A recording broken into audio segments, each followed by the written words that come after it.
नमस्कार मित्रों, मैं शैलेश और शैलेश की बात में आपका हार्दिक स्वागत है।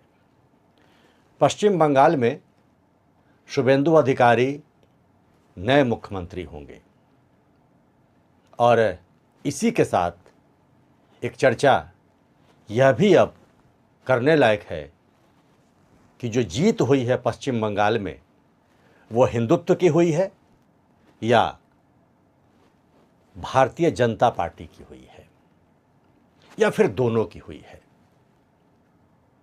और यह चर्चा का विषय इसलिए है क्योंकि हाल के दिनों में शुभेंदु अधिकारी के द्वारा जो एक बयान दिया गया जीत के बाद वह बहुत मायने रखता है।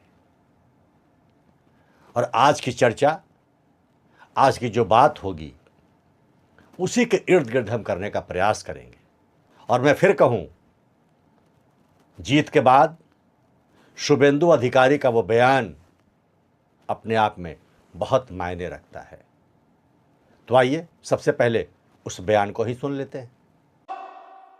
আমিও বলেছি রাষ্ট্রবাদী মুসলিম, আপনারাও বলেছেন सबका साथ सबका विकास। আর বলবো না, বলবো जो हमारी साथ हम उनका साथ, जो हमारी साथ सबका विकास। बंद करो नो नीड संख्यालघु मोर्चा। ভালো থাকুন। जय श्री राम, जय श्री राम। हमको हिंदुओं ने वोट किया है, सबका विकास, सबका विश्वास छोड़ो।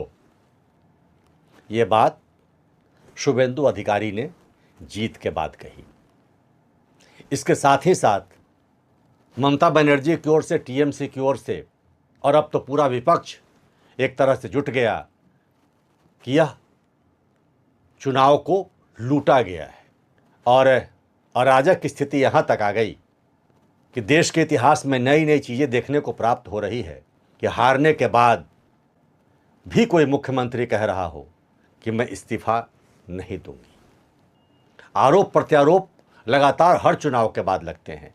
कोई सहज स्वीकार करता है, कोई नहीं करता है, कोई वोट चोरी का आरोप लगाता है, लेकिन ये ऐसा कभी नहीं हुआ कि किसी मुख्यमंत्री ने कहा कि मैं इस्तीफा नहीं दूंगी।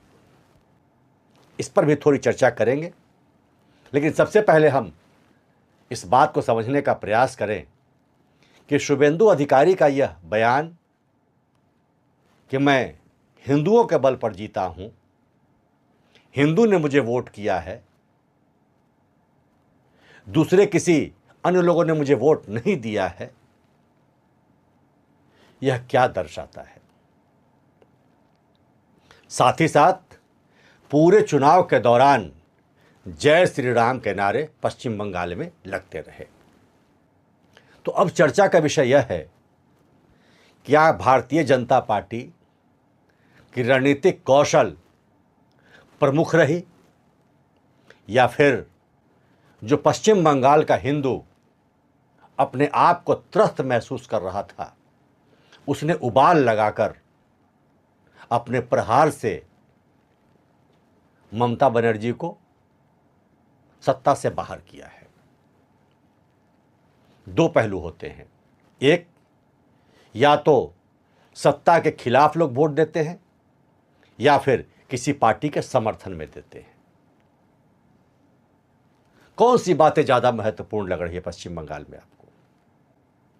क्या भारतीय जनता पार्टी ने या यूं कहें अमित शाह जी ने एक ऐसी रणनीति बनाई जिसके तहत भारतीय जनता पार्टी प्रचंड बहुमत के साथ सत्ता में आई, या फिर दूसरा पहलू यह है कि वहां का जनमानस टीएमसी से, ममता बनर्जी से, जो एक तरह से हिंदू विरोध का था, तो हिंदुओं का आक्रोश फूटा और उसे अपने पक्ष में करने में भाजपा कामयाब हो गई।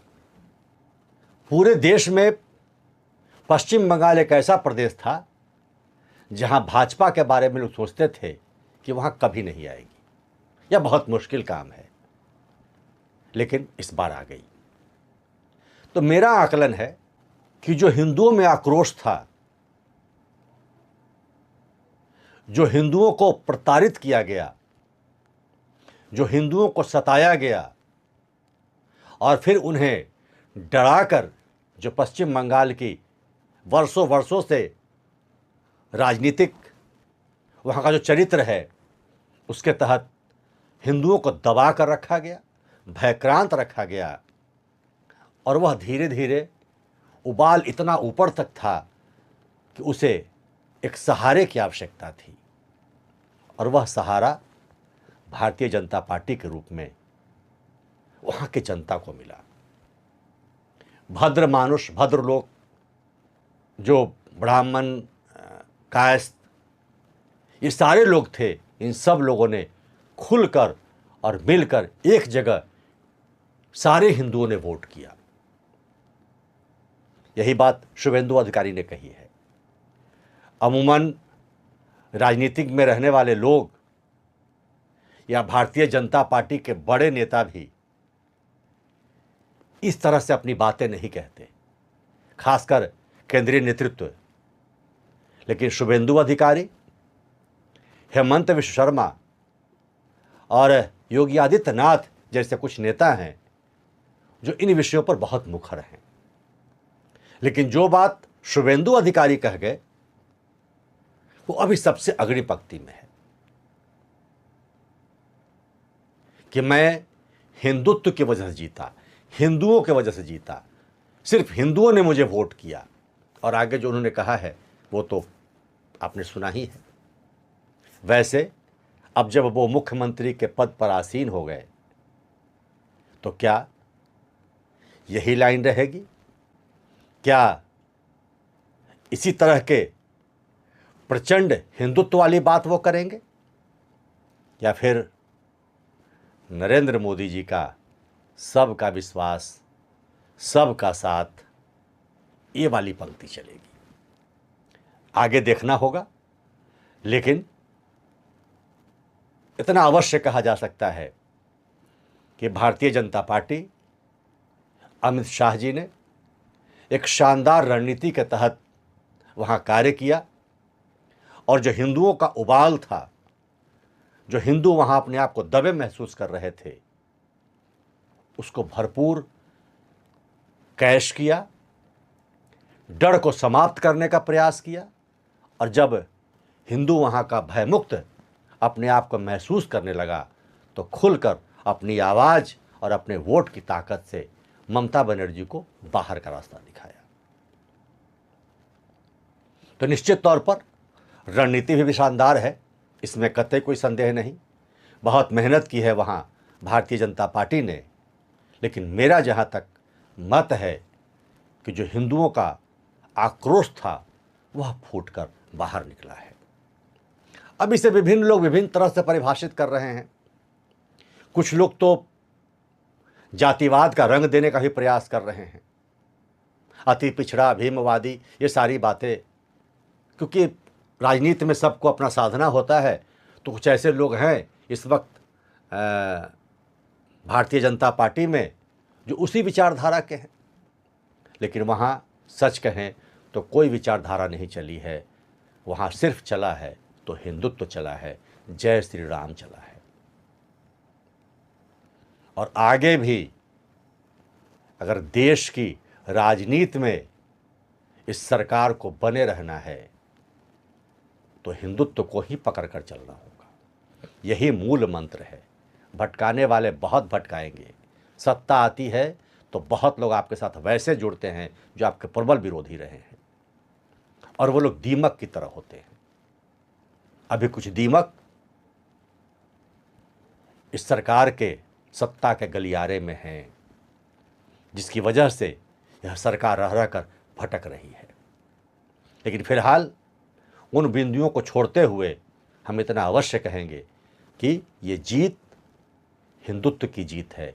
और शुभेंदु अधिकारी ने जिस जोरदार ढंग से अपनी बात रखी है, हम अपेक्षा करते हैं वो अपनी बात के साथ रहेंगे। हाँ, ये अलग बात है कि मुख्यमंत्री होने के नाते किसी के साथ भी भेदभाव नहीं होना चाहिए।